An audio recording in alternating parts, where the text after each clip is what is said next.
Hi.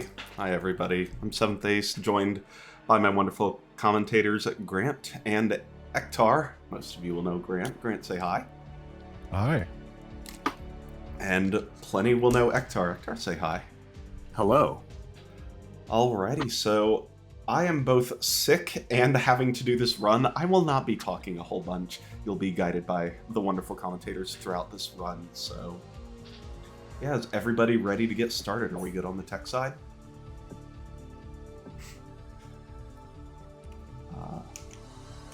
All good. Cool. All right, in that case, I guess 3, 2, 1, go. 3, 2, 1, let's go. Do you want to get started, Grant?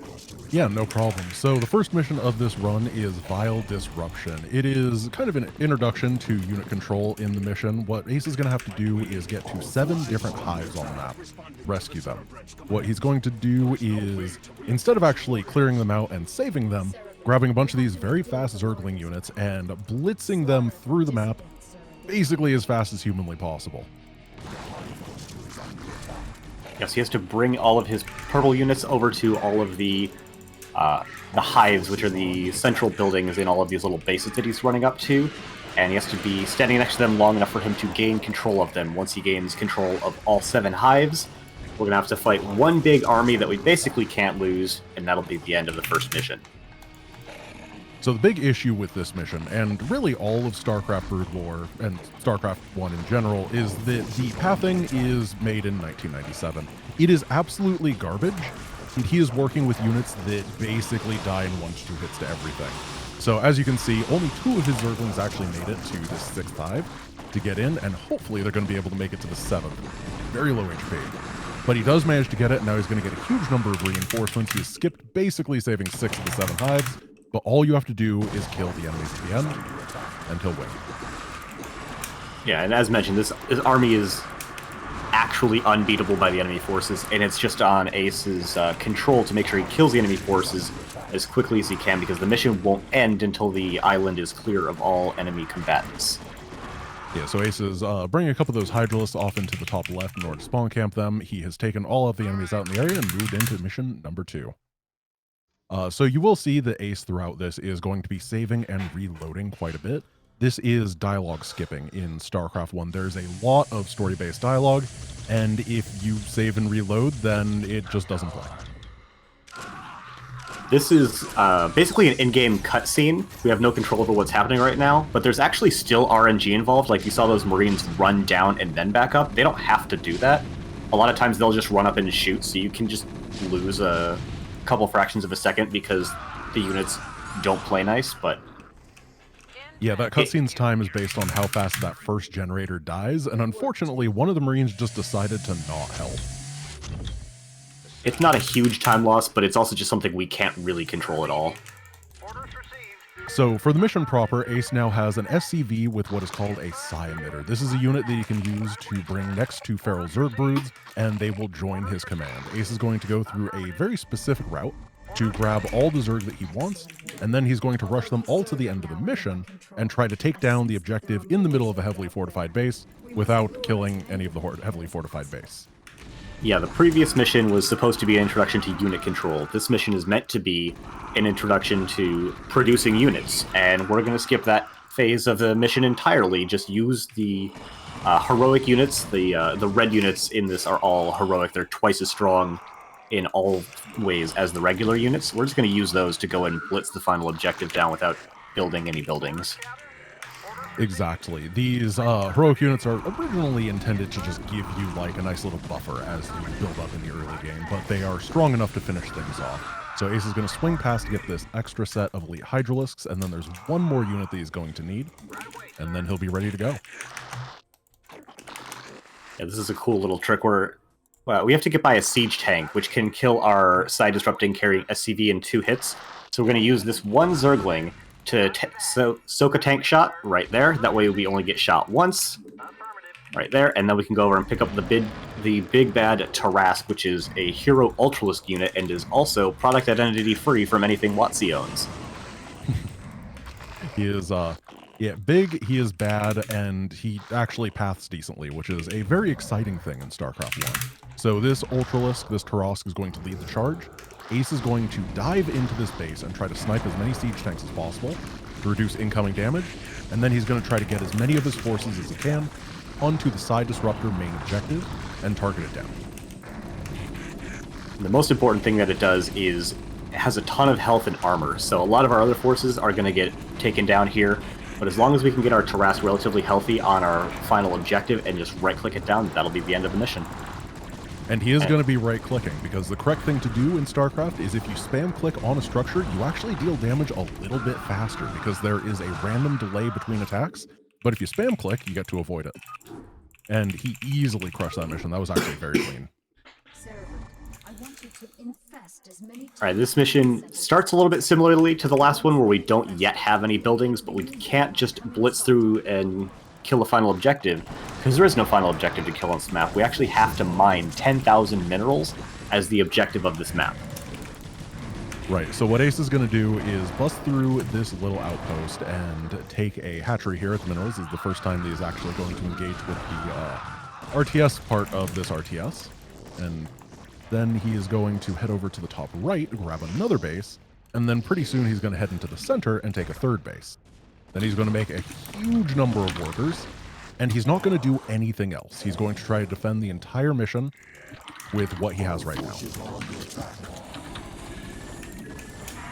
And if I could just interrupt for a quick announcement.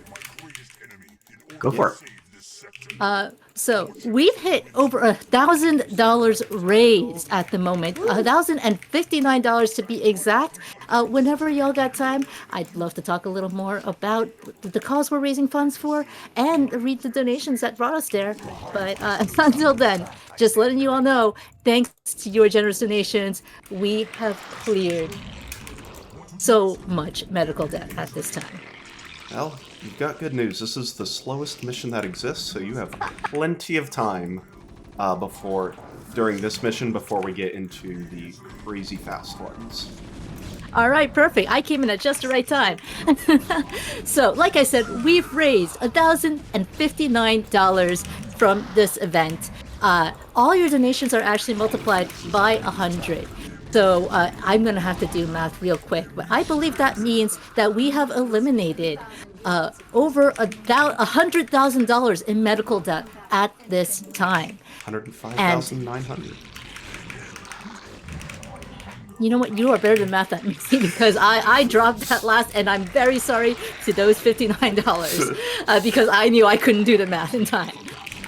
But our current the current RIP debt event total record for donations is $1,140. We've got 4 runs left in this event, including the current one you're watching by 7th Ace. So I think we're really close to beating that record. And speaking of the donations that got us there, there's a $25 donation from Anonymous. No comment, but thank you so much for your generosity. And $100 from Nay. See, we finna Zerg rush that! Let's go, Nay. And of course, when you're donating, you can still put your donations towards incentives for those last couple of runs in this event. We've got the cult name for Cult of the Lamb still open. And you can choose from Cult of the Death, Cult of Rip, Cult of the Meteor, Cult of Speed, and Test Cult.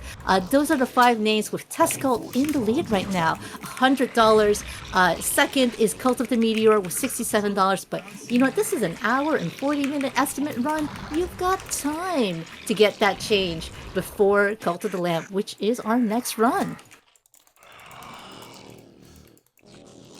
Alrighty, so one of the things that we're really trying to do on this mission, like I said, it's to get resources, to get to 10,000 minerals, but we don't want to go straight to 10,000 minerals because every 2,000 minerals, the enemy forces will send an attack wave. So the optimal strategy for this mission is to spend actually as many minerals as possible, building up your economy with all of these drones that you can see going around picking up minerals and bringing them back. Build as few army units as possible because every unit that you produce is, I mean, that's money out of the bank. And then try to get from just below 2,000 to up to 10,000 as quickly as possible so the enemy forces don't have as much time to do damage. There is actually a secondary victory condition on this mission where, in theory, there are, 5 different Terran players, and if you destroy all of their command centers, you can win the mission. However, no one has figured out how to do that faster than just mining the money, which is a shame, because this is basically what you get here. By far and away, this is it's the slowest mission in this run, and is definitely the least action-packed, but it'll be over soon. I would argue that To Slay the Beast is at least less interesting to start, but we'll get there in a couple of missions. I'm telling you, Overmind, you sent that. I mean, after the end of the mission, he won't be around to hear it. Wow, spoilers.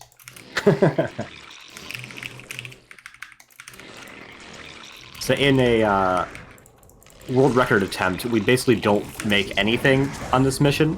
For Marathon, usually we'll build a spawning pool and have the ability to make a couple of extra units, just because the risk-reward is so heavy in the risk factor if we don't make anything.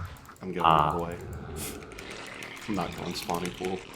Heck yeah, no safety strats here. Yeah, Alright, he really is. We did take, during the discussion about donations, a third hatchery, which is the most outerlying one. It's the most likely one to eventually go down. Ooh, losing that Ultralis is pretty rough. This is a nasty attack. Yeah, so what happened here is that, as I mentioned before, there are 5 different players on this map, and the AI in StarCraft it's like moderately consistent. However, it does have a mind of its own. And right there, the brown player and the orange player stacked sets of units on top of each other. He went to engage what normally would be a fine thing, and it was 2 players. Blasted one of his big beefy Ultralists down, and that is going to cause a lot of problems in the future. Are you sure you don't want a spawning pool, Ace? We're gamers, we don't need no spawning pool. But like Grant was mentioning, the attack patterns are semi-randomized both in exactly when they happen and which of the enemy players will actually be sending units out. So you can just get bad luck and get double attacked from the same side, and it can be a lot harder to hold. This is the first of the mineral-based attack waves. It's 4 red wraiths that come at 2,000 resources. Fortunately, the Wraith is a meme unit, so this one is going to be cleaned up pretty easily and give Ace a little bit of a reprieve. A little interesting that it's attacking the third base. It almost always that I've seen attacks one of the first 2. Yeah, one of the reasons that Ace keeps Phoenix, which is that hero Dragoon, in the bottom area is to deal with those Wraith attacks, so getting it up in the top is definitely some bad luck. There's been a lot of bad luck overall in this mission for him. Yeah, we're gonna go ahead and build our pool too. That's not good. Let's hope they don't get mad about that. Yeah, welcome to StarCraft 1 pathing. Ace tried to move his stuff around, and it decided to charge right into the enemy base. Part of that is map design. The shortest route between point A here and point B here is not this long circuitous route, but rather this short route. But they don't know that it's an enemy base, so they died. So what Ace is going to do here is most likely get all of his defenses up. He's doing a little bit of emergency defending, and he's going to grab them before that 4,000 mineral mark. That'll be the second mineral-based triggered attack wave, and he just doesn't want to have to deal with that until he can deal with them in quick succession.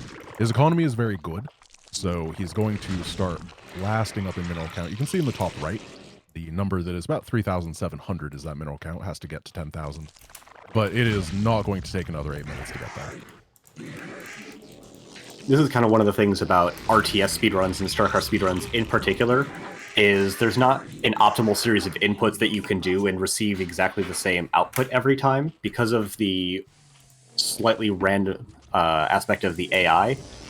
Doing the same input can give you different outputs, and so you really have to be able to react on the fly and respond to what the AI is doing in a lot of these missions, this one in particular. But it really makes playing the game, and especially trying to speedrun the game, really dynamic. Yeah, absolutely. And Ace now using he has a unit that he starts with called the Queen that has the ability called Parasite that lets him get vision of enemy units. And he's using that vision in order to figure out and pre-position his forces so that he doesn't get caught off guard again.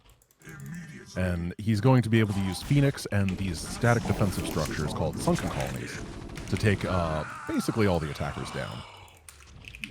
We've gotten to the point where we are no longer producing any units and are just trying to get our mineral count up as fast as possible and defend with as small of a force as we can, but just big enough to actually deflect the attack waves. We just passed 6,000. Another attack wave should be coming in soon. And then at 8,000 is when the attack waves can get really crazy, depending on what they decide to send. Speaking of passing, can I just say, we have passed our event record. We've raised $1,179, y'all! Woo! I wanted to go higher pitch, but my throat wouldn't let me. Your effort is appreciated. And when you get the chance, I'll get those donations in, but keep it going. You all are doing amazing. Alright, so the white wraiths are coming in. This is the 6,000 mineral attack force, which Phoenix should be able to take out. He's getting very low, though. And if he dies, the mission ends. He's got the armor. This is sketchy, though. It's very... So thankfully, safety saves take basically no time to actually enact, so that's what we did there. So what Ace is going to try to abuse here is, or maybe he's not, but this siege tank has a minimum range, and it has to transform out of siege mode in order... Whoa. Transform out of siege mode, and it has just gone AFK. It broke. Alright. Never mind. This has been...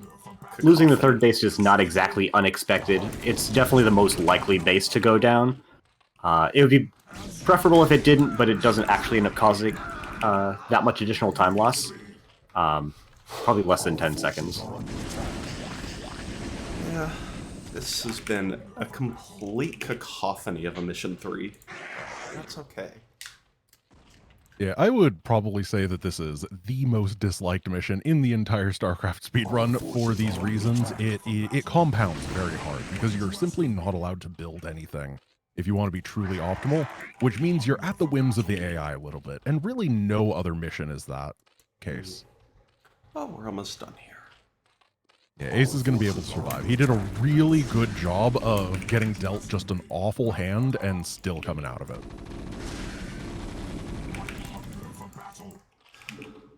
100 more. This is shambolically difficult. Sometimes you sprint across the finish line and sometimes you limp, but we made it there. We get into the Liberation of Core Hall mission number 4, which is arguably the coolest mission in the run, if you like macro. Yeah, this is going to be the big Zerg Swarm type mission. So those 10,000 minerals that Ace mined, he starts with in this mission, which means he is going to go crazy in production. The entire map, you can see the mini-map on the bottom left-hand side of the screen, that is filled with an absurd set of defenses of Terran and Zerg forces. And Ace is going to have to make basically hundreds and hundreds of units to bust through it all as fast as he can. You might think that 10,000 minerals is a lot, and that's going to build the army that we need to march across the map. It really doesn't. What it buys us is 5 extra hatcheries to produce units, and an extra expansion, and a whole bunch of drones. So we spend all of our money so that we can make more money. And then make army units. Yeah, it really just gives a absolutely amazing early speed up, and let's see if Ace can save that Ultralisk. Very nice. It is pretty easy when you're clearing out this base to lose one of those Ultras, and it's just nice to have that guy around for the push later. It's not the biggest thing in the world, but it is. It's a nice little save. This is definitely one of the missions that has the most strict build order. Build order in RTS is just the unit that you produce, or the order rather, that you produce units and buildings. This one has been very well optimized to get you a large attack force as quickly as possible. You start by just building a bunch of hatcheries, taking that base that we've already taken, and to then start producing even more drones. Yeah, there's been a lot of optimization on this mission. I would argue that it's probably people's favorite StarCraft 1 speedrun mission, at least for Zerg. And as a result, a lot of people put a good amount of time into it to figure out all the optimizations. I know it's Ace's favorite, at least. It is by far my favorite. So what Ace is looking to do is set up just an insane economy, and then at about the 4 minutes and 45-second mark, he is going to start a turbo death push that never ends. And that is going to involve a huge number of Hydralisks, which are high damage, decent range generalist attackers, followed up by an absurd number of Zerglings, which are just small, tiny, fast, and do a lot of damage. Zerglings, the lowest tech army unit in the game, and arguably the best army unit in the entire game, just because they're little tiny death machines. They do so much damage compared to how cheap they are, how many you can get, and how relatively well they move around the map. Yeah, they do have a couple downsides, though. The main one being that in StarCraft 1, you can only select 12 units at a time, and Ace is going to have over 100 Zerglings at some time. That math means that it takes a lot of control groups to manage, and he literally doesn't have enough hotkeys for it sometimes. So he's going to have to be spending a lot of time very quickly just grabbing sets of units and sending them in the correct places, figuring out where all of his army is at any point in time and where it needs to go. And in modern RTS games, if you have an army unit and tell it to move past an allied army unit, your forces will move out of the way and let your unit in. In StarCraft, that's not the case. If your units don't have a command to be moving, they don't move. And so you can really get your units hung up on each other and not moving. And so just the ability to adequately control your army is such a huge skill factor in StarCraft that the difference between good and great players often comes down to just how well you can control your army. Absolutely.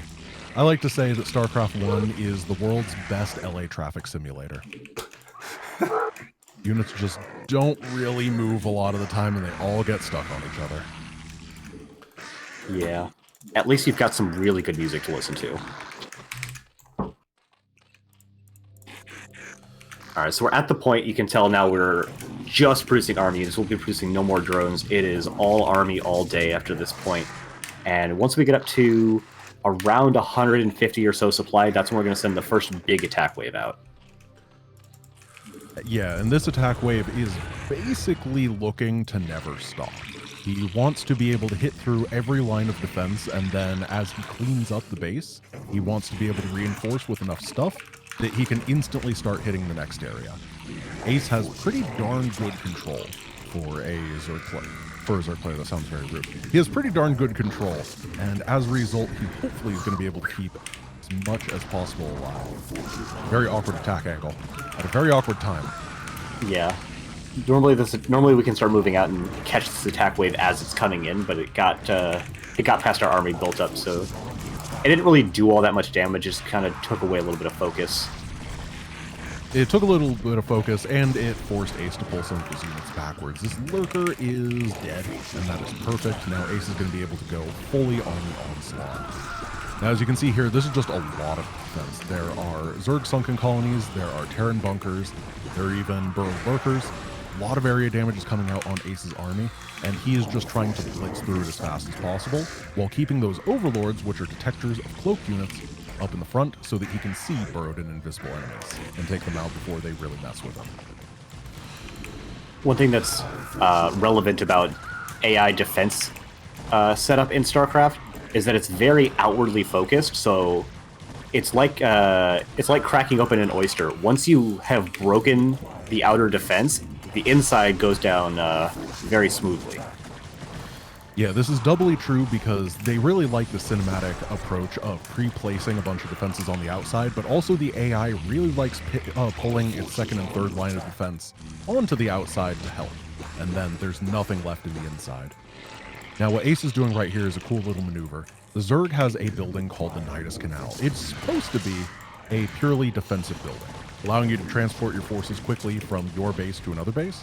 But the enemy is also Zerg, so he is taking advantage of the fact that both players have creep, and using what is supposed to be a defensive building to effectively teleport across the map once it finishes.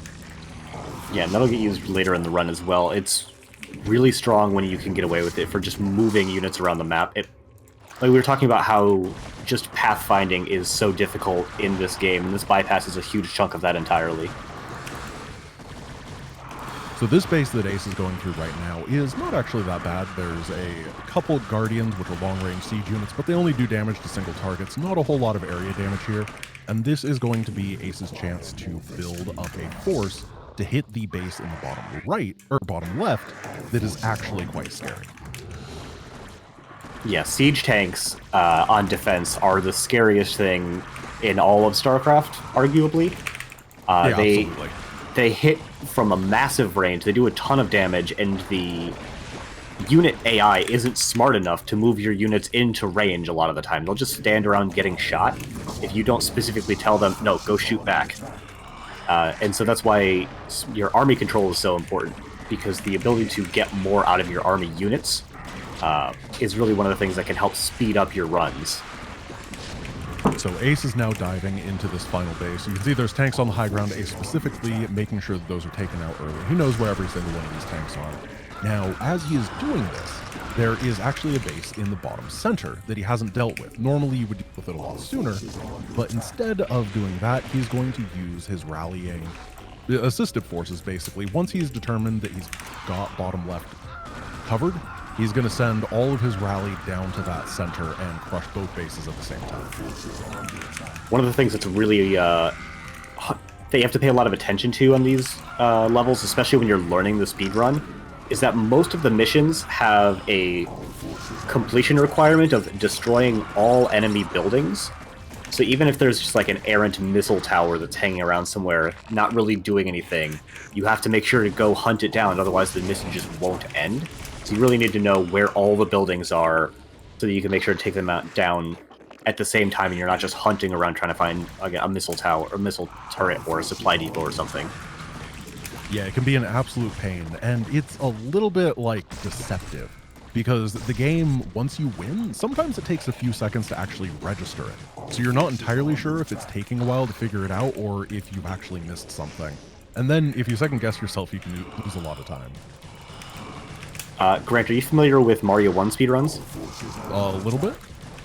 So there's a concept in Mario 1 speedruns called the frame rule, where when you beat a level, you can't actually start the next level until the next frame rule happens. StarCraft 1 triggers run on a very similar way, where the game only checks for an update in trigger status every 1.4 seconds. So anytime that the game has to check, has a trigger been completed or updated, it takes 1.4 seconds for the game to actually do that check, and we'll see that come into play a little bit later, where we're going to be hitting a lot of triggers in a relatively time-critical manner. Oh, there was a supply depot right down there. Ace got it. He's going to be able to be fine, but this is exactly what we were talking about. One little hidden depot. Yeah, it was partially covered up by the UI. And Ace is going to skip this dialogue and head on in to True Colors. What's up? This mission starts, I think, in one of the more unique ways in all of StarCraft. This is just another one of those cutscenes. But after that, the enemy forces won't aggro or basically do anything for 5 minutes, 6 minutes. So for the next 6 game minutes, you can do basically anything out of the map, but we have to try to take out as much of the enemy forces, and specifically their unit-producing structures, as possible. Right. One thing worth mentioning is that the clock for the timer doesn't actually run in real time, because Blizzard doesn't know how time works, and they never have. So he doesn't actually have 6 minutes. I'm not sure how long he has in real human time. Or does it properly? 4, perfect. So, yeah, the way that this is going to work is Ace is going to build up a nice big economy. There are 5 bases that he needs to destroy here. All of them are pretty well defended, but Ace is going to be taking down a significant amount of, really, 2 of these bases. Their defensive abilities, their unit production, all that sort of stuff, before the sneak attack ends, so that he only has 3 main ones to deal with. So, and he's going to work on weakening another one of those bases. Oh. StarCraft, when played on the fastest game mode, has approximately 1.4 in-game seconds for every 1 real IRL second. So that 6 minutes divided by 1.4 gives you approximately 4.2 minutes of sneak attack time. Thank you for the math. I thank the calculator that I pulled it up for when you were talking about it. Oh, nice. Now that is truly genius. Right, so Ace right here is trying to target down a bunch of factories. Factories produce, well, siege tanks, which are like some of the scariest units in the game, and Ace doesn't ever want to fight them.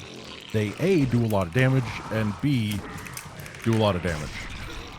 Yeah. That's really it. We actually changed the strat for this mission relatively recently. We used to take a base over there on the right-hand side, but we found after a lot of testing that it doesn't actually make the run faster, it just kind of makes it more taxing, which can often end up slowing you down, so we actually just don't take that base anymore, and we use only the one expansion that we take on the top left to get us through all of our unit production. Yeah, I'll be completely honest right here. I've never seen the send the lurkers into the bottom left strategy either, so I'm just learning on the fly about what the new strats are. This is one of my favorite missions to experiment with because there is so much you can do. So, yeah. This mission probably has the most room for optimization left. Agree. Just let some people cook, but the only people that are playing it are me. I mean, if you would taunt Thedorton enough, he might start again. That is true. Thedorton is one of the other top runners of the game and had the world record before Ace got it relatively recently. Or got it back anyway.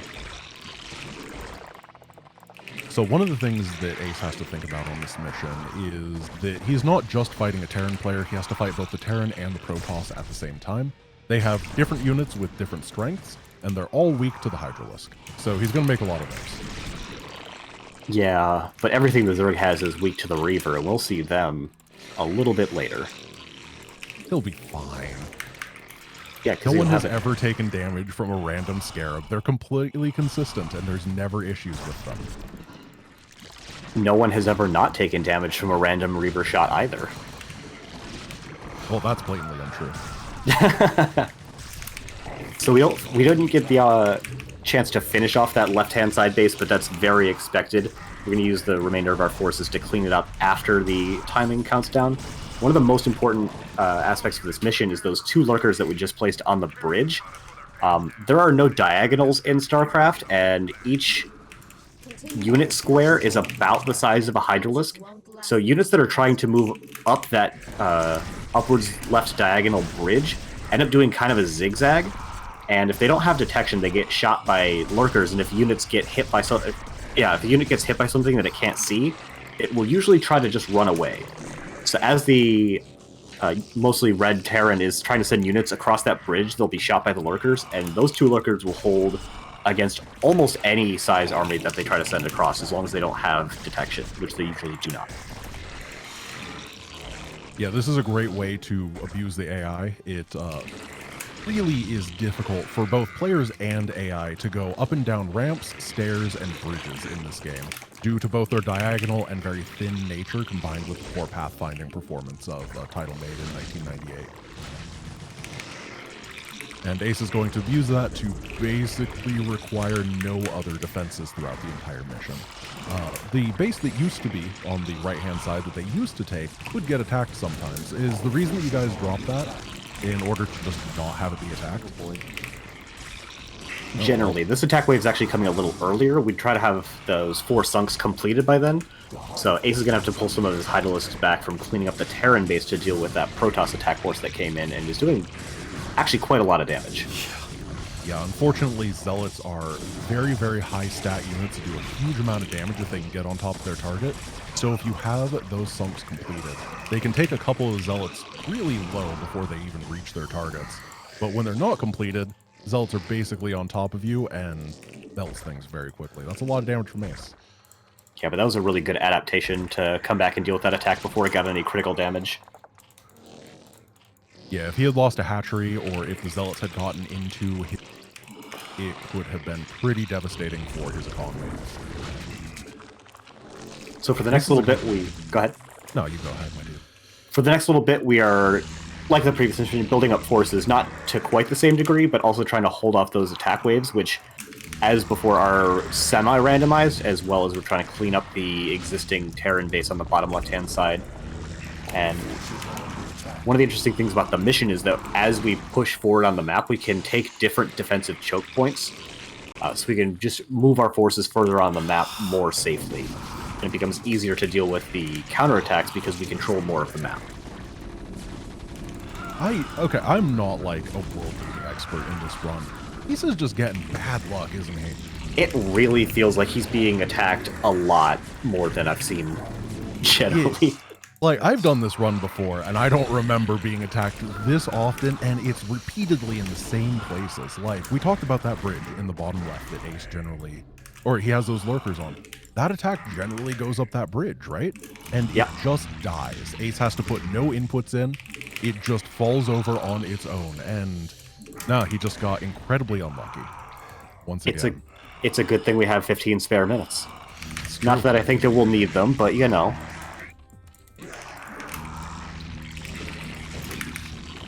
So Ace is finally looking to actually move out onto the map and start taking down the opponents. The Protoss are going to be his first target, just because the Protoss are easier. I always feel like they're just easier. Yeah, they definitely are, and they build up a little bit slower into being a threat. And so if the Terran's like gonna be a threat anyway, and we can stop the Protoss from becoming as much of a threat, we can really deal with them a lot more efficiently. But I think we want to clean up the rest of that 9 o'clock base before we move out. Oh, of course. Yeah, it's always a little bit dynamic on when those bases are going down. So sometimes you can easily forget when you're doing commentary and just not mention it. Right, Ectar? Absolutely.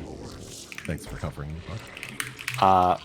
We hadn't mentioned it yet, but one of the objectives as well on this map is to kill Phoenix and Duke, who are enemy commanders. We actually controlled Phoenix 2 missions ago, and now we have betrayed him in a horrible way. And you know, we're just going to send one representative to go and deal with him in a very peaceable manner, and that'll be how we deal with Phoenix. One representative? Are we going to parlay with them? Yeah, we'll send our queen, and she'll deal with it. Yeah, it is. The Phoenix fight itself, if you do it as intended, it is a very long fight. He has a ton of HP, and he actually does quite a bit of damage, and he's out of the way. So, yeah, he's going to send a representative of the monarchy in order to negotiate. Yeah, unfortunately for Phoenix, he is in fact a biological unit, and that will be his great downfall. So at this point, Ace has a very nice Hydralisk army. The Protoss is really unable to deal with Hydralisks unless they have a high amount of area of effect damage. And the AI is not very good at getting a high amount of area of effect damage, so Ace is going to start clearing through very, very quickly. This will also be the first time where Ace has to deal with in-mission dialogue skipping. We had dialogue at the start and end of missions that we can skip, but those are a little bit easier to deal with. During the mission, if we don't hit the dialogue skip, you can be stuck with up to 1 minute of the screen being frozen, no action happening, and just watching characters talk to each other, which is great if you're a fan of exposition and lore. A lot less cool when you're trying to beat the game as quickly as possible. Yeah, absolutely. One of the big things that Ace figured out is a way to skip dialogue more consistently. For the large majority, about first 20 years of StarCraft 1 speedrunning, the dialogue skip existed, and it was pretty hard to execute, and Ace has made it way, way easier to do. And as a result, he nails it every time. Yeah, previously it felt like just trying to times... It felt like trying to do a frame-perfect trick with no setup. Because that's basically what it was before, and Ace found the setup. Cannot be the first to claim that I found the setup, but I did find a setup that works for me, and that makes me happy. Yeah. I'm going to give you credit for it, bud. I'll take it. Alright, so Ace is now moving into this main Protoss base. The Reaver? Oh, no. Yeah, there it goes. Reavers do huge area effect damage, but those blue Scarab shots are incredibly inconsistent. They got a decent hit on his forces, but it wasn't anything too major. It didn't destroy everything in one shot, which sometimes happens. Yeah. Ace is setting the screen to the top right. As the screen is scrolling down, that's when you can initiate the dialogue skip by saving and reloading. And that's what Ace figured out, is just moving the camera way off, so as it's scrolling in, you've got the time to initiate the dialogue skip. Otherwise, right now, like mentioned, we would be frozen watching Kerrigan and Phoenix talk to each other. I do like that it actually just plays through the audio of the dialogue even while you are continuing to play the game. It's actually kind of thematic. It's cool. Yeah. So what's happening now, Ace is clearing through that Protoss base. He doesn't really have to do a whole lot of micromanagement in there because they've lost all of their units. So what he's going to do is start preparing the attack on the red base now.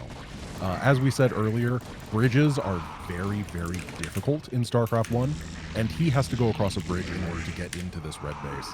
So the losses are going to be high. There's not much he can do about it. Oh my gosh, we got up to $1,400 donated. Let's go, everyone. Oh, for sure. Well, while Ace has been Zerg rushing the enemy, chat has been Zerg rushing that medical debt. And y'all got time for a few donations? We did just kill Phoenix, and that's what this dialogue happening right now is, and we're pushing in, but it'll be a minute, so I think we got time for a little bit.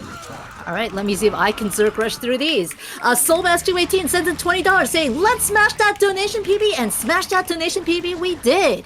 D_Pounder sends in $100 with a simple message, less than 3.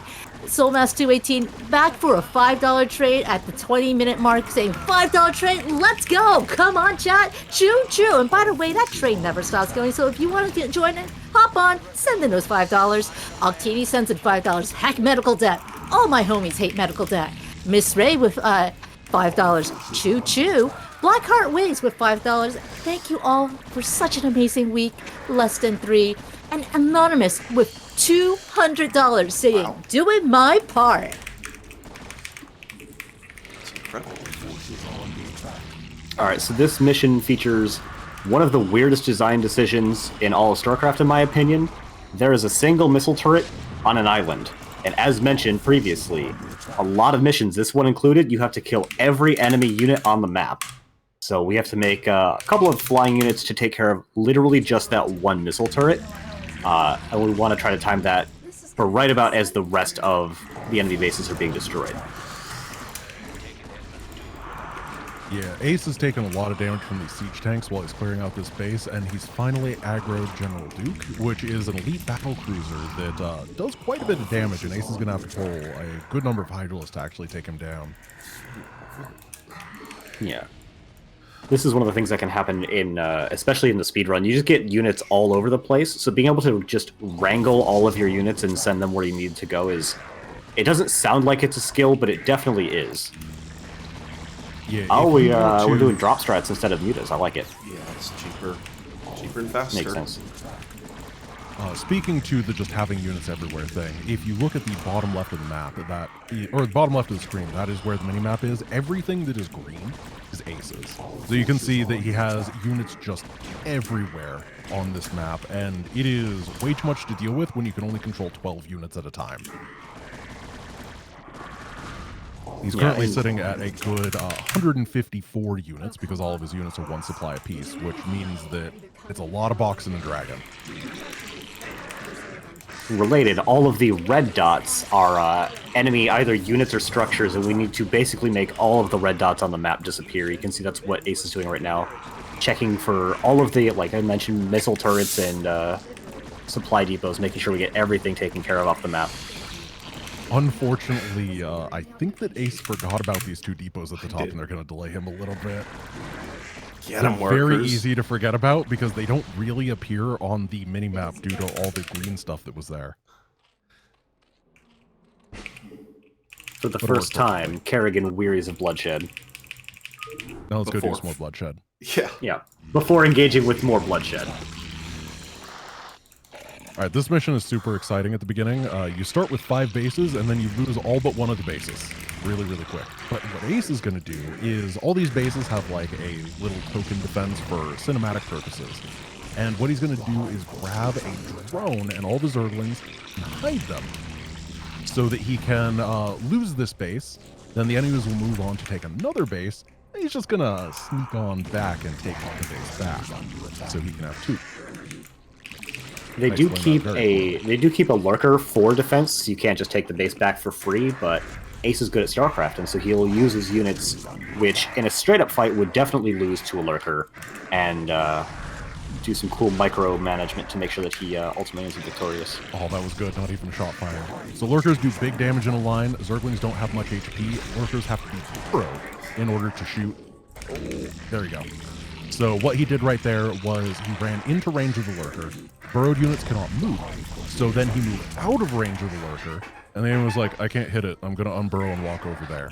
And then he jumped on it and took it down. Lurkers can only attack while burrowed for the non-StarCraft players out there, which is why he was able to get away with doing that. This mission, compared to some others, has a bit of a unique objective. We have to go kill a bunch of enemy scientists. Kerrigan, very anti-science, big fan of spreading the Zerg virus and across the universe, and yeah, so gonna have to get rid of some science men. And the way that he's going to do that is with a huge number of Zerglings, which is a little bit difficult because he is currently on an island and Zerglings don't have the ability to swim. So what he's going to do instead is he is going to get the Overlord Transport upgrade and the Overlord Speed upgrade and use them as dropships to charge into the enemy base and drop a bajillion Zerglings and just hunt down all the scientists and kind of hope that he doesn't lose all of the Zerglings. Yeah, the force that we'll actually use to attack is nowhere near strong enough to actually win a fight against all of the defending forces. So we're really trying to surgically pick off just the scientists and not engage as much as possible with the enemy forces. Sometimes the enemy forces can help with that because they have a defensive spell that will protect their units, but also our units. And our units are more important than theirs, so having something that protects both of us is good for us. The big problem about what will occur is that the scientists, there are 25 of them, and they just run around randomly. There are 30 of them. I have it in the prep document. Oh no, there's 5 more. Kill 30 scientists, not 25. That's the commentary note. You're right. Oh no, I make that mistake too much. So we're going to have to take care of 30 scientists, and they have, like everything in StarCraft, semi-randomized pathing. So there's a wide area where they could be, a somewhat smaller area where they most likely are. But where they are exact, it's like trying to pinpoint down the exact position of an electron. You really can't. Exactly. And with the UED's apparently reinvigorated science budget, it's going to be harder than ever. Small Terran facility towards the rear of the Renegade's landing zone. Yeah, Duran claims that this is a small Terran facility. Duran is a liar. I mean, for like 8 different reasons, Duran's a liar. Yeah. It'll be okay, though. This is a completely consistent and easy strategy that anybody besides Ace can do. I said that wrong. What I meant is that Ace is the only person that can do this reliably. I love the way she says scientist with such contempt. Yeah. Maybe she just doesn't believe they went to accredited universities. You don't know. I don't know that she does either, but Kerrigan herself likely did go to an accredited university before she became a ghost. Is this deep StarCraft lore? I didn't know we were getting that today. That's awesome. Where's Subsorian? Look, I watched StarCraft Jeopardy. I know that there's a lore category. Fair enough. All right, so Ace right now, he has a pretty good economy going on, and he's going to start pumping out a ton of Zerglings. He has the drop upgrade, which he uses both for the attack. Previously was using it to shuttle workers over to this base that he's to get his economy up a little bit better. Now he wants, what, 14 overlords? Yeah, 14 overlords full of Zerglings. 8 Zerglings apiece. I can't do math. That's way too many. It's a lot of guys. So I'm not a speedrunner. One of my very few contributions to this speedrun is the Sacrificial Overlord. So we're actually going to send one Overlord with 0 units ahead because every island base in StarCraft has just a huge ring of missile turrets or spore colonies around it, so that you can't just drop in anywhere conveniently. You're going to lose some of your forces. So we have the Sacrificial Overlord to just get shot, and make it so that our overlords that have units in them don't get shot, hopefully. Right. When Ace starts his attack run, that Overlord will most likely not make it, and we are going to need a lot of Fs in the chat when that happens. This is going to be a tragic day for him, but he will sacrifice himself for the Swarm and for the speed. So, be prepared. I have no idea how many Overlords he has full. It's very tough to tell. There's no animation or anything for Dropper Lords. I'll give you a heads up. I will move full Overlords over to the left. That's how I keep it straight. That is very smart. And you have Overlord speed on the way. Thank you. Oh my gosh, we actually didn't. That's a very important upgrade, because as you can tell, Overlords move very slowly when they don't have speed upgraded. Yeah, if he had taken all of those Overlords full of Zerglings at that speed, it would have been a lot like that part of Austin Powers with the steamroller. It would not have been pretty. Yeah, it would be like that scene in Avatar: The Last Airbender with all of the blimps coming over on the horizon, except there would be no firebenders out there. It would just have been the blimps. A perfect analogy. It's what they are. They're living blimps, and they've got a coffee bean on their butt. Living the dream. So one thing about this mission is that Ace doesn't actually get attacked very much in the early stages. He just gets to set up, though if he takes longer than he has to, it can be kind of annoying because they do start hitting with air units. So if the initial attack fails, it'll probably just be a reload of a save, right? Yeah. No, sorry, the attack will never fail. Ace is perfect. That's what we hope. Yeah, a relatively, I say not a new addition, but a safety strategy is that we actually build a couple of Scourges, which are air-to-air units that blow themselves up on their opponents and deal a ton of damage. Right there. And right there. Really, it's just to take care of that one Guardian that can do a lot of damage, because we don't make any other anti-air units. We basically just make Zerglings, which can't claw at the sky, and Overlords, and almost nothing else. Yep, Ace perfectly preempted that attack wave, and now he is free to do what he needs to do. It's looking like we're almost ready for the attack wave, and this is when all heck breaks loose. All heck. Alright, where's the safety Overlord? There he is. This part is a little sketchy. It's not that sketchy, but Ace is basically going to be threading the needle through a lot of anti-air defenses, and it's not actually going to look like there's that many anti-air defenses because Ace knows where to go. But if he missteps even a little bit, then a lot of damage on his Overlords, a lot of dead dropped Zerglings, or not dropped Zerglings specifically. It's not a good time. It's kind of like when you're watching a speedrun of Kaizo Mario, and they don't hit that many hidden blocks. You just have to trust that they're there, and they've hit them dozens of times in the past, but they're just not hitting them in the run because they've practiced it so many times. All right, F's in the chat for the Sacrificial Overlord. He paid the price for his friends. Now you can see all these little civilians in the top right. There's a couple of them. They just don't have any weapons or anything. They're thin, unarmed guys. Ace is going to have to chase 20 to 30, 25, some number of them down. It's a huge number, more than I have fingers. All of them. We have to chase down all of them. You can see in the top right, top left that is currently 20 scientists remaining. So you are now corrected as 20 UED scientists. Perfect. Thank you, Ace, for doing the objective and making me look slightly more correct eventually. So what he's doing is splitting his forces into many different groups and running around trying to figure out where the scientists are and using others to chase down at the same time. He's going to the bottom, to the left, to the right, and now up. 5 more scientists. The last couple ones can often be very, very annoying to find.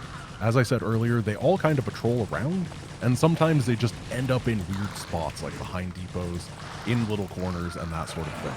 2 scientists remaining. Where are they? Got him. Yeah. Nice. That was a clean drop. There are triggers to stop them from going too far, but it's quite wide, the range that they ultimately end up having. Okay, I don't remember the name of this mission, but he is going to run around with our friend Samir Duran, who never tells a lie. What Drawing this of the has to web. do- Drawing of the web, yeah. Perfect, thank you. Duran is an interesting character. He is a hero unit, he's a ghost, which means he has the ability to cloak himself, and he has the ability to disable robotic unit or mechanical units. And what Ace is going to do, you can see on the map there are 4 blue points on the bottom left minimap. He has to bring Duran to 5 of those points. And unfortunately, they're all guarded, and Ace doesn't actually want to fight them. So he's running up to this first point very quickly. He's going to cloak, and he's going to use the ability Lockdown to stun this Reaver that does about 100 damage per shot, stun this Reaver, and then he's going to jump right onto that point and get out. Now, there is actually a cloaked unit. Oh, that was a painful That's shot. reload. Yeah, Yeah, Reavers, as unfortunately- mentioned, do a ton of damage, and this is one of the most optimized missions in the run. Ace knows pretty consistently how much damage he can take at each phase of the mission, and still be able to complete it. Unfortunately, it is a very, very tough segment. One Reaver shot, as Ectar said, is basically the end of it. You can see, if you're looking very, very carefully at the top of the map, there are some, like, little wigglies on the map. And those are actually cloaked detectors that have the ability to see invisible Duran. And Ace has to kind of thread the needle between those, even though they're really hard to see, while he's moving his cloaked unit around. Unfortunately, he was barely within vision range in those first 2 attempts, but he got it the 3rd time. This is also probably the most well-optimized mission.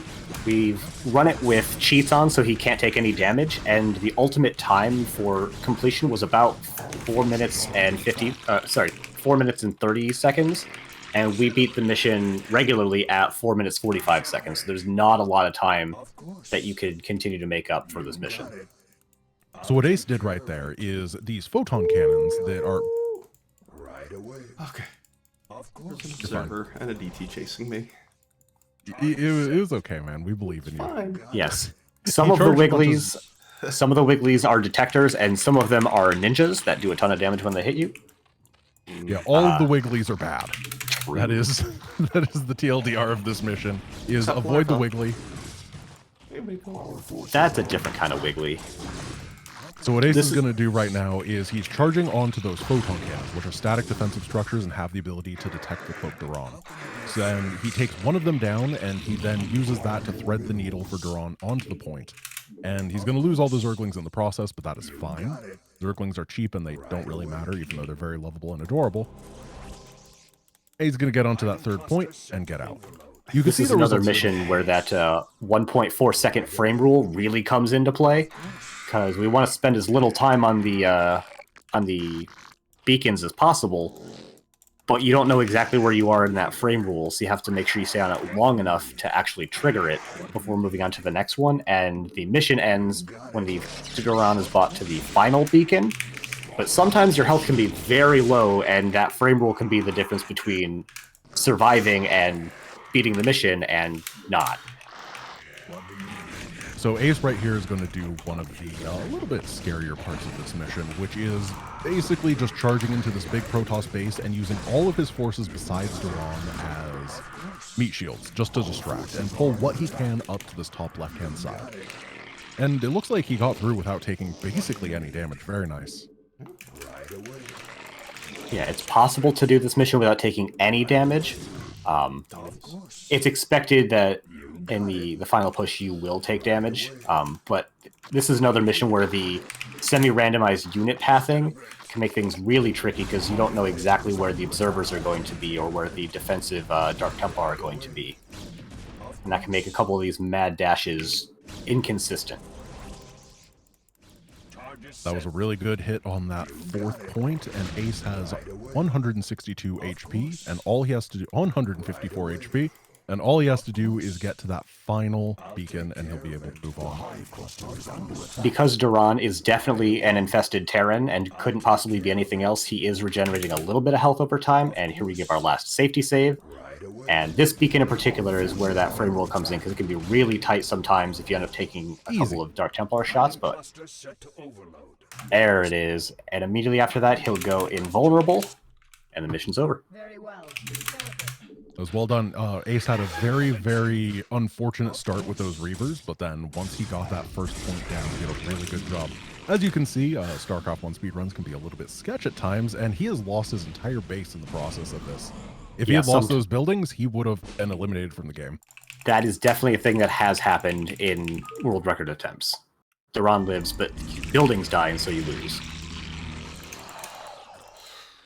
Okay, this is to slay the beast. A mission where Ace is going to have to build up for a little bit.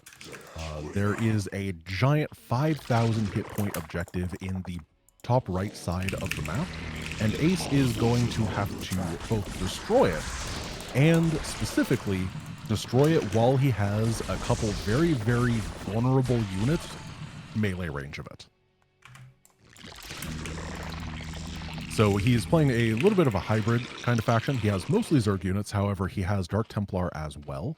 And the Dark Templar have very, very low HP, very high damage. And as I said, they have to be in melee range of this, what is arguably the most heavily defended objective in StarCraft 1 in order to get the kill. So he's going to have to tech up quite a bit, get a couple high tech, probably the highest tech units in the Zerg arsenal in order to keep them safe. I also don't have my build order document for this mission, which, although I should know it, does give me a little solace, as this one is, again, one of the most precise ones if you want to do it very quickly. So, yeah, this is also a mission that, if you're trying to go for world record attempts, has a relatively high failure rate if you're trying to cut as many corners as possible. So in a marathon setting, we will make our army about 15% bigger than we absolutely need it to, so we can almost guarantee a successful first attempt overlord or overmind kill. Grant, I've got good news for you. He only has 2,500 health, not 5,000. We'll get through him a little quicker. Oh, did you write that in design doc too? Because I always make that mistake. I should have. I forget that you make that mistake. There's two overminds. So, okay, I need to adjust myself. There's two overminds in StarCraft. One of them has 5,000 HP. The other one is this one. It's easy to mix up which one is which. They have the same name. So, in the final mission of the original StarCraft 1, we killed the Overmind. In StarCraft Brood War, the Terran faction, the UED, goes and tries to build an Overmind to take control of the Zerg. And Kerrigan, the current leader of the Zerg, doesn't want to be contested in that regard, so we're going to snipe out the new Overmind before it can seize control of the Zerg, and her included. And you just made a bunch of lore nerds really angry with that explanation. Which, I'm sure I got parts of that a little bit wrong, but what parts in particular would make Subsaurian angry? They didn't build an Overmind. They just, all the Cerebrets, like, did the fusion. Oh, yeah, that's right. They themselves formed together to make a new Overmind. That's right. Yeah, still under the Subsaurian UED's is control, fuming. I believe. Yeah, I had to push my glasses up. Excuse me. The Cerebrets merged together to form the Overmind right there, sir. But this mission is definitely the closest thing we get to an auto-scroller in the Zerg speedrun. A couple of the other StarCraft speedruns have literal auto-scrollers where you just have to wait for a certain time for the mission to end. This one, we're limited by how quickly we can acquire Vespene gas, which is less of an objective limit and more of an implicit one, but it's pretty limited nonetheless. Right. Unfortunately, in this specific strategy, you need a lot of very durable units and abilities that boost the durability of your units. And the only way that Zerg has access to that is with Vespene gas. As a rule of thumb, their minerals are they translate into high damage, low durability stuff, and the gas is a little bit more on the durability side, and there's just no other option here that we figured out. So since we've got time, Grant, could you tell me why Dark Swarm is the most busted ability in any RTS ever? Oh yeah, Dark Swarm is truly an ability of all time. So imagine, you're fighting against a bunch of guys with guns, and then you have a bunch of guys that, you know, have teeth. Well, what if there was an ability that made a really, really large radius, make all ranged attacks do nothing, and all teeth still bite people? It's really good. So what Ace is going to do is utilize this incredibly fair and balanced spell, and then he's going to basically create a red carpet that all of his big huggy Ultralisks can walk right down, straight to the Overmind, and chew them apart. What an incredible way to put that. The reason that we still need a sizable army and we can't just do it with an extremely small number of units is because splash damage still applies. So when the siege tank shoots, the primary target won't take the direct shot, but it and all of the units around will take the splash damage from it, which is why we still need a reasonably sized army. It is an incredibly bizarre mechanic, and the only reason that is the case is, once again, this is an old game and weird situations. But yeah, imagine just being shot by a tank, taking it like a champ, and then your friend falls over. Lurk Swarm, truly an ability. So right now, Ace is being attacked by a bunch of different things. In theory, Ace could actually lose this game if the 2 Protoss Gateways, Pylon, and Templar Archives went down. However, there's not a chance that he would ever let that happen. Ace's defenses are good enough. And the DT have to die. I checked this in the triggers yesterday, actually. Oh, interesting. The DT has to die with it. This is one of the few missions where you can lose by method other than a hero unit dying or all of your structures dying. The second mission also has a weird trigger like that. Oh yeah, that one is the worst. I lose to it every time.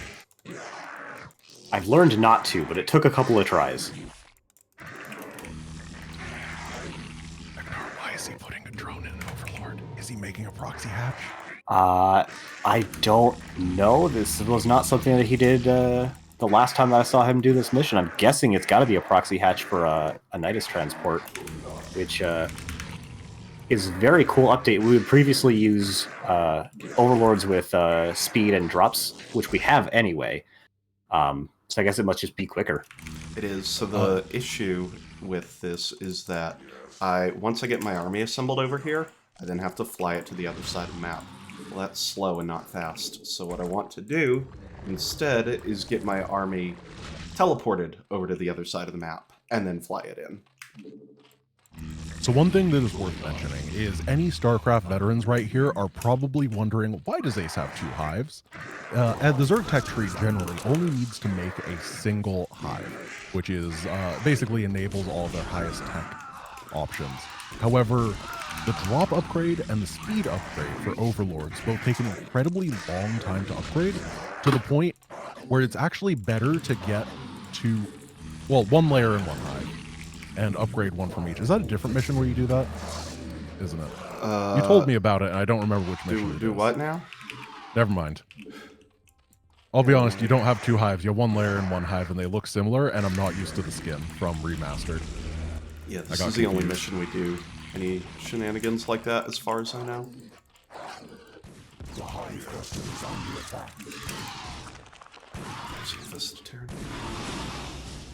Infested Terran is actually the scariest unit in the game because they deal, I believe, 500 damage if they actually connect. Mm-hmm. Oh yeah, it's 500. Yeah, if any of you played any of the old custom games, there's a reason that the Urukai got 1 of those to break the gate open with. They're just ridiculous. That is a really specific reference. And yet, if you played StarCraft back in the day, you probably understand what I'm talking about. Right, but Ace has never seen Lord of the Rings, so he doesn't understand what you're talking about. You're kidding. No, I know. Someone take away Ace's nerd card. It's incredible. Yeah, we can't be confusing a runner like this, okay? Fine. Alright, so we're using Consume, which is an ability that allows us to destroy one of our own units and acquire energy, which we're going to need for casting of Dark Swarm. We're building up our forces over here on the right-hand side of the map, and in just a bit we're going to be doing our safety save, and then it's just a mad dash to try and kill the Overmind before its defenses kill us. Yeah, this is a bit of a technical push that's going to be going on. These Ultralisks have a huge amount of HP and durability, and they're going to be the ones that truly soak a lot of the shots as the Dark Templar get over to the Overmind. But as I said, The Dark Templar are the ones that actually have to be in melee range with the Overmind when it dies, or it respawns. And if it respawns, you're not taking it down again. So it No, can be, Darkstorm doesn't last anywhere near long enough for that to be feasible. and as a result, Ace is going to have to charge in and do a little bit of a technical dance because the Ultralists are also quite chunky. So here they come. He drops them off into the Dark Swarm, and now he's going to pull them over on the right-hand side, charge everything up, get the Ultralists in front of everything so that when enemies initially aggro, they are hitting those Ultras instead. Dark Templar are moving up, and he's going to try to get that Dark Swarm onto the target. There it is. Now he's not taking any range damage, and he's going to try to burn it down as fast as possible, hopefully before any of the Templar die. He's doing a really good job, and he takes it down. Yeah, that was pretty close. There were a couple of Ultralists that were just scuffed. running around and not doing anything. That was so scuffed. And then Zeratul comes in to kill steal. But it worked, and that's all that matters. All right, 3 more missions remaining, and one of them is only like 12 seconds long, right? Are we doing the bonus mission? I was about to say, do we get the incentive in to do the bonus mission? Well, I'm checking real quick. Give me just one moment here. Let me go check with the organizers because it looks like that's not in my ability to see, but I will get right back to you on that. No problem. It's All right, okay. this There's is- a long time because, as you can see, there's a 30-minute timer for this mission, and it's definitely going to take all 30 of those minutes to beat. Yeah. And we have to beat the mission with at least 10 minutes left on the clock to activate the bonus mission, so fingers crossed we'll be able to get that done in time if we did meet the incentive. Is it really 10 minutes? That's No, pretty... it's 5. Oh my god, it's so much easier than I think that it is. Unsurprisingly, we're going to be nowhere close to that time. So this mission is a bit of a funky one. There is a Terran base to the north of Ace, there's a Terran base to the south of Ace, and then the north and south both lead to a Protoss base in the middle that has huge defenses on the top right and bottom right, where the ground paths normally lead. So what Ace is going to do is he's just going to walk behind the Protoss base, or rather he's going to use Overlords to drop behind the Protoss base, and just peel them apart from the inside. So one of the interesting things about the StarCraft AI is that when you attack a base, they try to respond with a similarly sized force to a certain degree. And so the bigger attack force that you have, the more of their own defenses they'll bring up to try and defend. And when Ace was trying to optimize the initial attack with the Guardians in this mission, it was a question, do I make 3 or do I make 4? Because with 4, it triggers additional defenses, and with 3, you can't destroy the defenses quite as quickly. Somewhat jokingly, I asked, what if you attacked with 3 and then bring in a 4th one? And that turned out to just be a really good strategy because it doesn't pull the big initial wave of defenses, but then you can still snipe down the Reavers in fewer shots. Yeah, there's a lot of little interesting uses of the StarCraft AI that happen in this run, and we didn't get to talk about all of them because some of them are incredibly ornate. The AI in this game is very complicated, and I'll be honest, I don't think anyone truly understands it. Necron. That's it. Okay, there's one guy on Earth who actually understands the AI fully in this game. It is wild what they did to try to simulate a decent experience at the time. Honestly, it's far beyond anything that like StarCraft 2 does. All right, well, I've got some good news and some good news. First, your bonus mission was indeed met, so you're all clear to get us some more StarCraft after the end of this run. Sweet. It is actually... Oh, we're doing it after the run, not during? Oh, is it during the we run? can do it. I'm not sure about the time. It can be either. It can be either. This is a It can be decent during the run. This is going to be decent, so I'll just do it afterwards real quick. Okay. This is actually... All right, and if I could just get in that other good piece of good news real quick. I'm being told that we did open another incentive.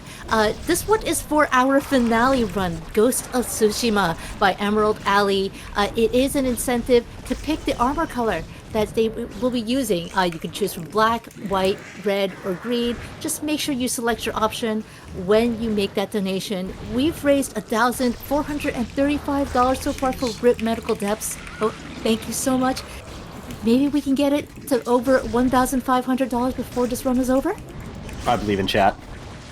You're all beautiful humans, but only do what you can.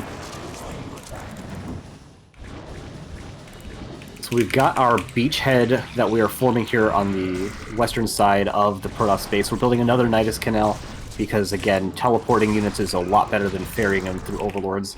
And once we breach these outer defenses, the inner parts of the space really do just kind of crumble. So we're using the Guardians to pull units out so we can take them out in small groups at a time, but especially those Reavers because they kill Hydralisks like nothing else. But once we've got all of those taken down, we're going to be able to send in our Zerglings and really clean through the space very quickly. Ace did a very good job at keeping all of these Guardians alive while sniping those Reavers. I don't think that the Reavers even got a good shot off, did they? So Ace is going to be sitting pretty when it comes to this cleanup. Yeah, just I think one more Reaver to take out and then we can really get in there, because even more than they kill Hydralisks, they definitely kill Zerglings. Like, no matter what part of the splash they're getting hit with, Zerglings will die. And as you can see, as Ectar was talking about earlier with the enemy responding in kind with force, they only send a couple units at a time in order to try to engage these Guardians, and that is why Ace is able to clean them up so easily. It's not that easy. All the Guardians are obviously very damaged, but Ace has good control. Let's go. Yep, we got all the Reavers. We didn't even lose any of the Guardians, and you know their DPS is not insignificant for getting rid of the base. Ace now moving in. A couple of Scourge took down that capital ship carrier. The Guardians looking good, and a huge number of Zerglings. Zerglings have by far and away the best damage output per dollar invested in the game, which means against defensive structures, they are the king at clearing through them quickly. Yeah, and really, they're producing units at this point, but they're coming out very piecemeal, so they're not able to mount an effective defense once we took care of all of the Reavers, and so I think we're going to come in just over that 5-minute mark like we talked about. Unfortunately for the AI, one of the things, they do produce units to the best of their ability, but they just lack the number of structures to actually do it at a decent rate. So they really do rely on those pre-placed units in order to defend, which is why Ace is so easily able to pull them apart. That was good. That was a great Yeah, time. I'm not super familiar with the expected time per mission, but that felt quick. That one's very good. Now there's going to be another dialogue skip, and we are heading to Omega. There's a lot of skipping to do here. Yeah. Omega is... It's like Mission 4, where it's just a giant macro mission, except we don't start with 10,000 minerals. And we have even more army to take care of. We're surrounded on all sides by giant, well-defended bases, and we have to just ravage all of them. Yeah, it is one of the biggest maps in the game, and it is all covered in enemy, which is... Ace unlocked the secret mission right there, has to jump out and head into Omega. There we go. So what Ace is going to do here is focus really, really heavily on economy in the early stages. He's going to get 3 bases up, not just 3 hatcheries, but 3 different mineral fields mining, and then he is going to make the world's largest supply of Hydralisks. And they're going to really mow through everything. The Hydralisk is just consistent and works well against everything. The enemy has a lot of stuff like capital ships here, so we can't use Zerglings because he needs something that can hit aircraft. Yeah, so the commentary notes for this mission are drones, upgrades, drones, 3 bases, 70 drones, and then just the word Hydras 70 times. So if you saw what happened right there, there's just StarCraft 1 being StarCraft 1. Ace ran a Zergling we're right under a little like solar powered umbrella thing. I'm not entirely sure what it is. And for some reason, he can just be hit by landmines and it doesn't hurt him. Doesn't make sense, but it disarms the mines. Yeah, there's a couple of weird mechanics in StarCraft, like units that are on the high ground have about a 43% chance to just not be hit by attacks. They don't take damage. It was the closest thing that they could do to like a damage reduction effect is they just make it miss a little less than 50% of the time. Yeah, it's a very cool mechanic until you miss 15 times. It's a very cool mechanic on the large scale. On a small scale, it sucks because it turns what should be a slightly advantageous fight into a fight that you lose for no fault of your own. So there are 3 enemies on this mission. There is a Protoss player, helmed by Artanis in the bottom right. There is the UED, who is a Terran player that focuses on big old battle cruisers and stuff like that. And then there is Arcturus Mengsk, another Terran player in the bottom left.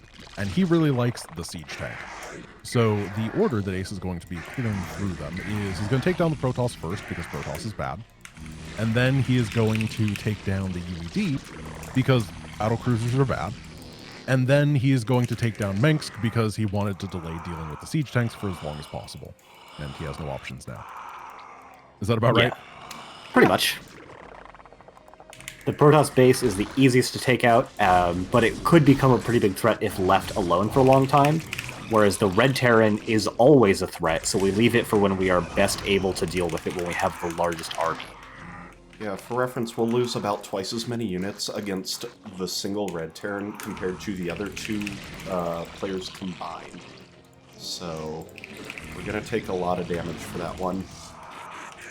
But that's what we must do, and that's why we saved them for last, just because I don't want to have to replace an entire army multiple times over. Like it or not, depending on your perspective behind speedrunning and RTS, this is maybe the least speedrun of the speedrun missions. It's play StarCraft very, very well in most respects.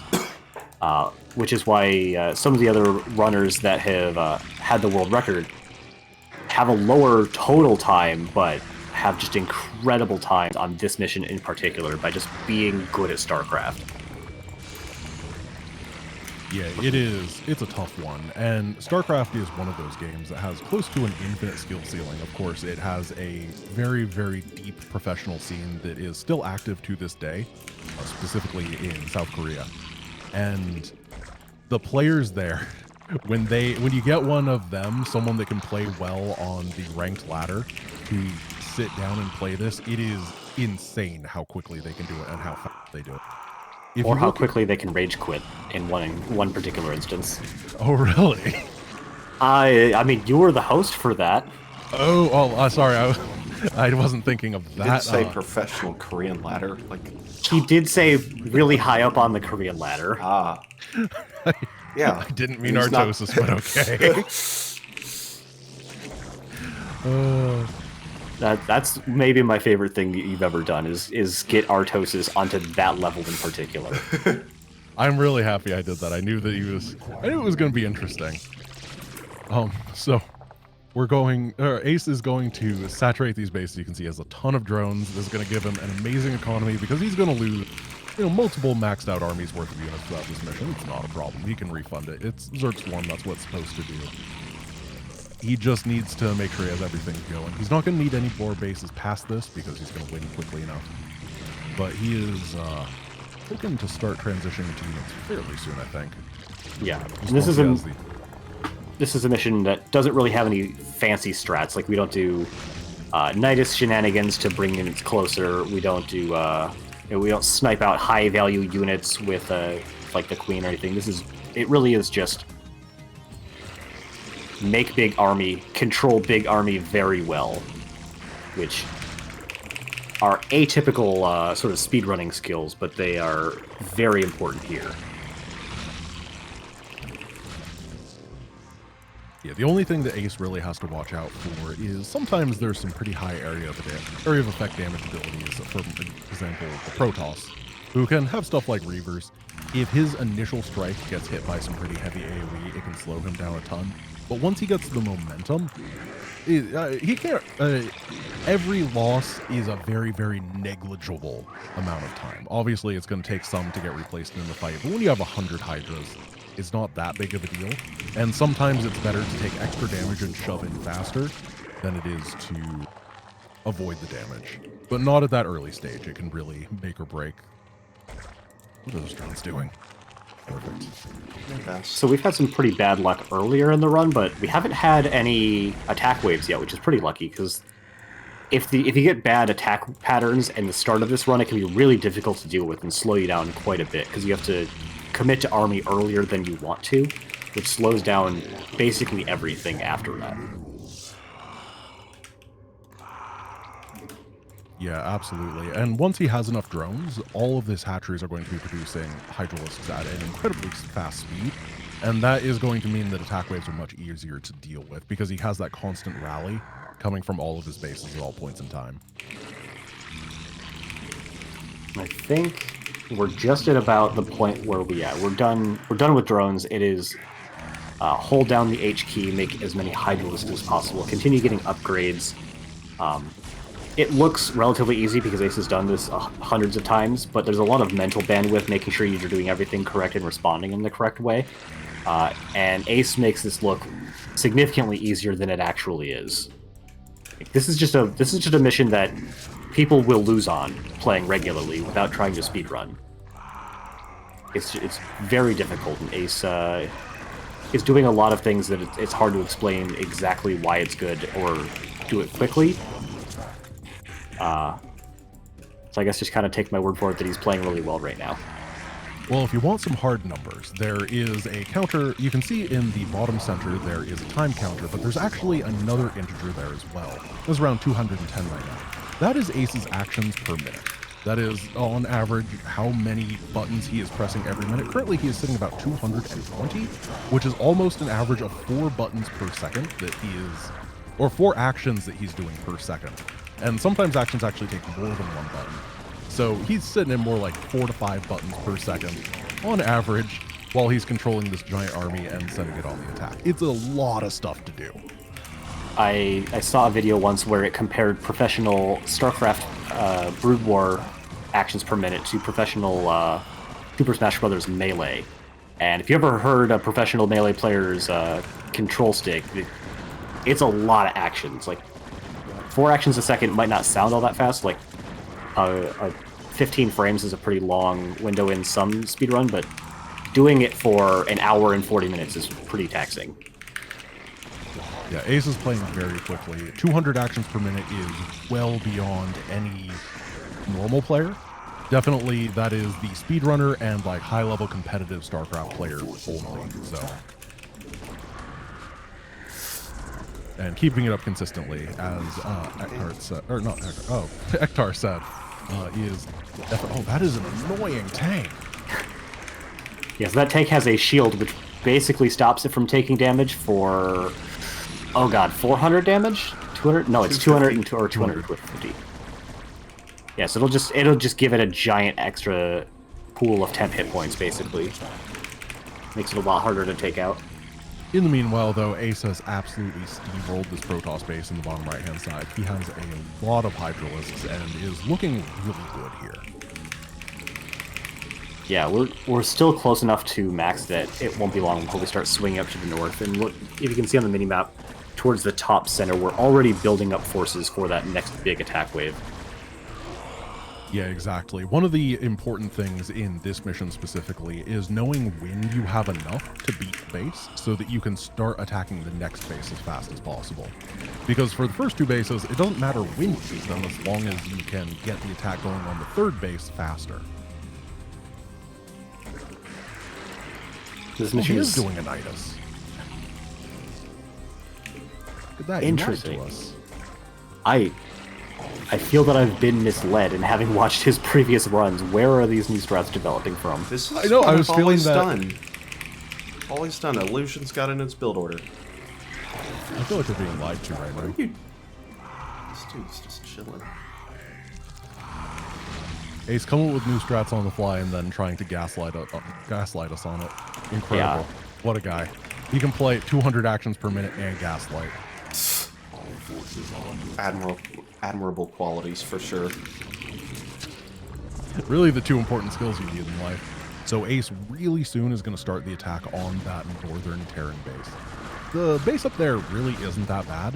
simply because the scariest thing the Terran has available to it is the siege tank, and the UE, they just don't really make them. So Ace he's going to have to fight a lot of stuff, but it's not the scariest stuff. It's really just high durability units like the battlecruiser. Yeah, they'll send all their siege tanks in the opening push, and that's the hardest part. Do they even siege them up? I'm sure they do. Yes. Okay. You'll see. One of the things that's kind of interesting about the StarCraft AI is that in a lot of cases, they actually have to spend the time to research upgrades. They don't just, for example, start with siege mode in every mission, even if they have siege tanks from the start of the mission. So being able to effectively attack enemy forces before they have their key upgrades can be a real deal breaker. Like in some of the previous Protoss missions, we make sure to attack them before they get Psionic Storm, which is a big AoE ability that can make things way harder to push into.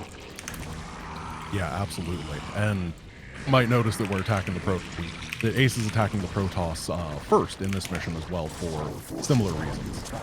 The Protoss, a lot of their units have very, very powerful spells, but they don't actually have good combat abilities on their own. So if you hit them before those upgrades, it's a shoo-in to win. Now the Protoss player has not formally surrendered yet. Oh, there we go. I think you can say we. This is our speedrun too. Yeah, we did it. Yeah, we're doing really well right now. We are. So after Artanis surrenders, we're gonna redirect. We're gonna start redirecting our forces over towards the red Terran base because, as mentioned, that's the hardest one to push through. The existing forces in the top should be enough to finish the. I forget who's up there. Is it Duke or is it Dugal on this? It's Dugal. Dugal, thank. So they'll be able to finish off Dugal. There's awkward chokes and stuff, but it's really just a matter of making sure to clean up all the buildings before he surrenders. You don't have to get every building, you just have to get all of the production structures. So things like supply depots and refineries don't count for making them surrender, but things like barracks and command centers do. Yeah, we didn't really get a great glimpse at it, but there is a really tight choke point in that base, and fortunately the AI takes, as soon as they get attacked, they take all of their defenders around it and just pull them away to try to defend somewhere else, which means that you don't have to go through the death grinder. However, this red base is meat the grinder. Yeah, attacking siege tanks across a bridge. It is like literally the nightmare scenario for attacking in this game, which is why we have to send just wave after wave of our own men at the problem. You can see right there, the AI is also good at using abilities like that defensive matrix, the 250 HP shield, another one on those siege tanks, making it harder to snipe them. Layers upon layers of siege tanks. A lot of damage to Ace, but he is able to replace those units as soon as they fall. And one thing that he's doing that's really important is not just letting the units choose their own targets, he's strategically sending in units to snipe out those tanks. Otherwise, the Hydras will just attack the buildings and get shot to death if left to their own devices. They're not the smartest soldiers, so we have to really make sure to micromanage what they're doing very well. Oh my god. Oh wow. He is on point with these defense matrices today. And that is why you save this base. Oh man. That was a brutal spider mine. Ace's supply is starting to drop, however, he does have good production. He's going to be able to keep it going. I think send in a little infantry contingent. Oh, that's a lot of tanks. That's a tank or two. Oh my god. Thanks. No. This is what we So have. siege tank has it can only fire its high damage blast while it's sieged up. It takes a little bit of time to siege up, so what Ace is going to do is every time that the enemy is away, they'll go into tank mode, which is not nearly as dangerous. And then he forces them to walk over, jumps on them while they're not in siege mode, does some damage. They also have the minimum range, and we can see they use an over to drop some troops right on top of them, where they couldn't hit, or if they could hit, do massive splash damage and hit their friends. Yeah, so at the start of that attack wave, there.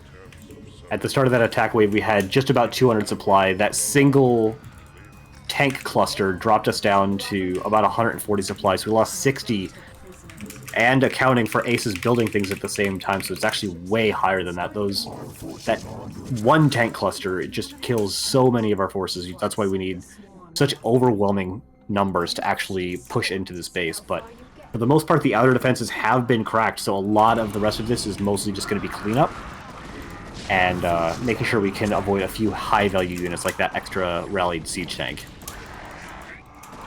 As Ace said before, or maybe it was you, I don't remember who, the production structures are the only ones that matter here. And unfortunately, on this high ground, there are a couple command centers just chilling out with nuclear silos attached.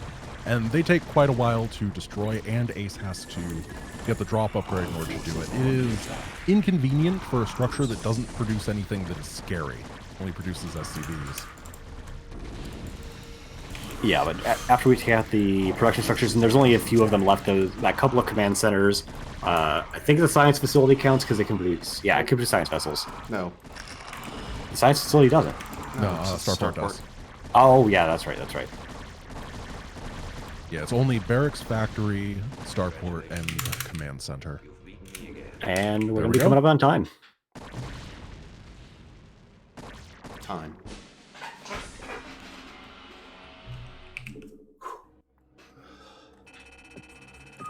Alrighty. Cool. So, well, do we have the time for that? The total? 1:34. Right now on the screen, I see 1 hour 34 minutes, and as of when you said time, 26 seconds. Took a little bit longer to pause the timer, but GG's. That's a good time. That is a good time. That's actually very good. I would sure love to be able to skip these credits. Thank you, game. My frame rate has dropped to 0, so I'm going to quickly give the game a restart. That was very odd. I'm going to go quickly do the bonus mission that everyone has so generously donated for. That was an impressive swell of donations for this run, so I really appreciate everybody. Big hearts to everybody there. Yeah, And, so while you you're said, loading in, you said it was 132.26? 134.26. 134.26. The world record is currently 132.19, so pretty decent. And while you're getting that loaded, and if I could just remind you to share the Discord again for your commentators, your fantastic duo here, because I've learned so much more about StarCraft since. For sure. Just you quick closed reminder, the game, didn't you? Yeah. that we are raising money for RIP Medical Debt! Donate in the chat will get you that handy link. We've raised, again, $1,435 so far, and we are getting ever closer to the end of the event. Our next run, Cult of the Land, does have an open incentive for the name of the cult. Right now, Cult of the Meteor is in the lead at $108, but Test Cult not far behind at $100. Make sure you select your option when you make your donation. Ace, might I recommend there is no cow level? It doesn't work. You have It to doesn't. No, you have to Oh, specifically finish the mission. And I don't know how to Ophelia to the bonus mission, which is a level skipping I'm cheat. Googling it, bro. I'm trying to as well. Yeah, so what's happening right now is that in order to do the bonus incentive, which is the bonus mission, you have to beat this mission with 5 minutes remaining. However, Ace was having an issue that caused him to restart his client, and when you restart the client, you lose that progress. So now he's just clearing through the mission with invulnerability cheat on. Shush, it's legit. We'll be... Man, why aren't all speedruns done this way? I know. It's so much faster. Yeah, just use cheat codes, bro. What is something for nothing? What is that cheat code? It gives all upgrades, so I get plus upgrades. plus one, and importantly, it also gives like upgrades like Ling Speed and Adrenal. Oh.